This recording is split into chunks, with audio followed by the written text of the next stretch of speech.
something else. To shove Allegam out, well, to something else.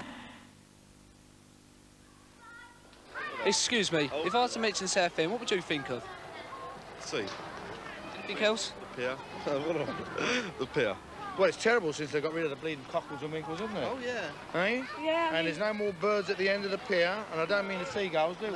No. Southend? Cockles and mussels. Do you like cockles and whelks and... I don't eat them. No, I'm kosher. Well, no, I prefer Brighton for a dirty weekend, actually. Bingo. Cockles and whelks, candy floss and kiss me quick hats. But... Things ain't what they used to be. It used to be fun. Dad and old mum paddling down Southend, but now it ain't done. Never mind, chum. Paris is where we spend our outings. Hey, do me a favour!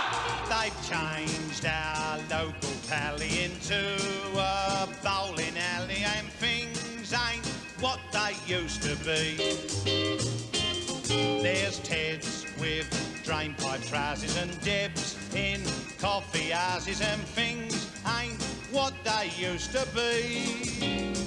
There used to be trains. Can you tell us what the Curse used to be like in the old days? 26 acres of fairgrounds with parking facilities all around the outside for 300 or more coaches. 30 or more major rides with stalls and attractions on the outside of that. Any major ride that come out was tried at the Kersal before it went to Europe or any other part of England. It was tried out here and see how it went before it made its debut elsewhere. So what's happened to the Kersal now? How big is it now? It's down to 6 acres now. Yeah. The government sold the majority off to flats for the Southend Council. There's 7 flats there? Yeah, yeah. Do you think it closed down altogether? Or?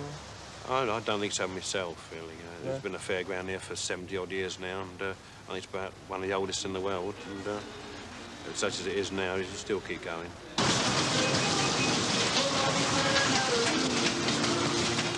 Left school a couple of months ago, so I worked for my uncle down the Kersal. I started off working in the car park attendant, then I moved on to the Scenic Railway, then on to the Dodgems. Well, working on the Dodgems is harder work than the Scenic Railway and keeps you fit anyway, so... I prefer working on the Dodgems to the Scenic Railway. It's hard work, but it's more fun. I collect all the money and sort the cars out. Start the ride up at times, watch the ride as it's going along, check everything's all right, no accidents are happening. I think the Kersal will stay open in years to come. People said it might close down, but I think it'll stay open. Let's hope it does stay open, because after all, it is part of Southend.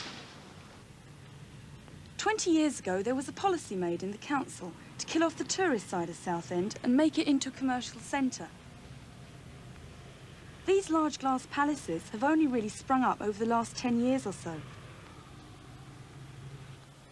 This is not the image most people have of Southend, but it is really a middle-class dormitory town with a lot of money about, and not just the cockles and whelks and the kiss-me-quick hat image that the seafront projects. Southend reached its peak as a tourist resort between 1955 and 1962, and well, since then it's been all downhill. But it's little wonder that fewer tourists visit the town when you consider that the publicity department of Southend Council is allocated only £7,500 a year compared with Blackpool's £500,000. How's the business been the last couple of years? It's been dropping dramatically in the last 2 years. Has trade been dropping over the past few years down the seafront? It's an up and down trade. It depends a lot on the weather, whether it's good and whether it's bad. When it's very good, we're bursting, and when it's raining like it is today, we're right down in the doldrums. It's not at all good. How's trade now compared to what it was, say, 10 years ago when Southend was more of a booming concern? Bleeding terrible. George Walker has a plan to build a massive marina covering most of the seafront with a golf course, leisure facilities and 2,000 luxurious homes. Elker asked him what he thinks it'll do for the people of Southend. Over the last 10 years, the average age of the people living in Southend is going up steadily every year over the last 10 years. There's an increasing unemployment for the last 10 years. Every year it's gone up in Southend. And the amount of people living in Southend are going down every year for the last 10 years. So for me, something like this for Southend will be doing nothing but good. It will provide jobs, it will provide interest, and will provide new people, and also provide commerce and money. Many people say that this scheme is going to be a scheme for the wealthy. What will it offer the people, the ordinary day trippers? I mean, will they be able to use the facilities? I mean, I think this nonsense of thinking this is going to be a rich man's paradise, it is a nonsense, in so much that the houses just above us here on the cliffs are worth £100,000 today to buy. So this is a nonsense. Southend is, in fact, a middle-class living area for the majority of people that commute to London to work.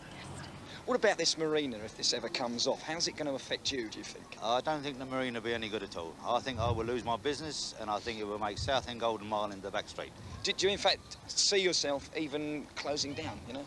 Well, I don't think they will give us a pitch on the new marina. They say that we will get, but where will we get it? We can't afford the rent or the rates of the new places, which they will build. If this marina thing got going, would it do you any favours at all?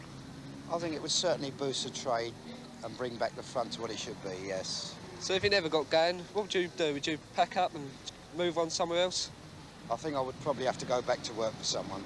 What do you think the new marina plan, if it gets passed by the council, I mean, what will this do for you? Nothing. Actually nothing.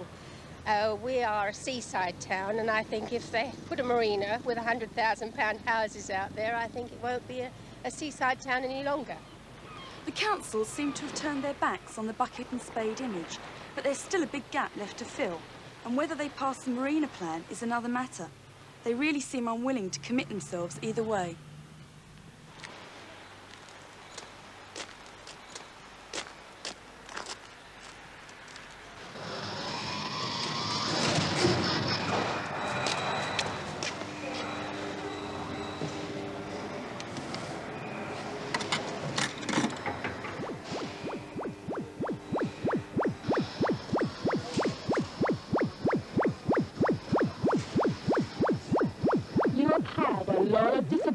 In your love life. However, I see you are destined to meet a man of noble birth who has had a long and successful career connected with the sea. You may be involved in some family disagreements, but together you will weather the storm, and your love life will blossom into a happy and long-lasting relationship. When we two parted in silence and tears, half broken-hearted to sever for years. Pale grew thy cheek, and cold, colder thy kiss.